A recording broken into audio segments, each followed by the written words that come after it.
અમદાવાદમાં અટકી ભાવનગર લઠ્ઠાકાંડ જેવી ઘટના। અમદાવાદના નિકોલમાંથી ઝડપાયો નકલી વિદેશી દારૂ। સુનિલ ઉર્ફે સોનુ નામના શખ્સની પોલીસે ધરપકડ કરી છે। નિકોલ નકલી દારૂ કેસમાં દિનેશ નામનો શખ્સ ફરાર છે। ફરાર દિનેશના ઘરમાંથી પોલીસની કેમિકલની બોટલ મળી। પોલીસને કેમિકલ મિક્સ કરીને આરોપીઓ નકલી દારૂ બનાવતા હોવાની આશંકા છે। ભંગારની દુકાનમાંથી આરોપીઓ દારૂની ખાલી બોટલ લાવતા હોવાનો પણ ખુલાસો થયો છે। आरोपी सुनील उर्फे सोनू मखीजा जे ત્યાં આગળ અટલ આવાસ યોજનામાં જ રહે છે તેના એક એક્ટિવાની ડેકીમાંથી એક ઇંગ્લિશ દારૂની બોટલ મળેલી હતી।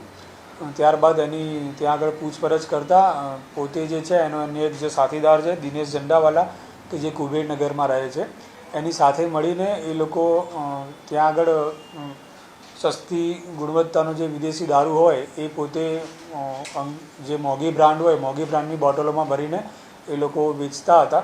અને ત્યારબાદ આ આરોપીની પૂછપરછ કર્યા બાદ એની અટક કર્યા બાદ ત્યાંથી જે કુબેરનગરમાં રહે છે ત્યાં આગળ એ આરોપીનું ઘર ચેક કરતા એ આરોપી ત્યાં આગળ હાજર મળેલો ન હતો। અને એના ઘરમાંથી અલગ અલગ નાની 8 બોટલો મળેલી છે કે જે જ્યાં કુબેરનગરમાં જ આ લોકો જે કોઈપણ જે સસ્તો દારૂ હોય એ દારૂ લાવીને મોંઘી બ્રાન્ડની જે બોટલ હોય એ ખાલી બોટલ એ લોકો કોઈ ભંગારિયાવાળા પાસેથી લાવતા હતા।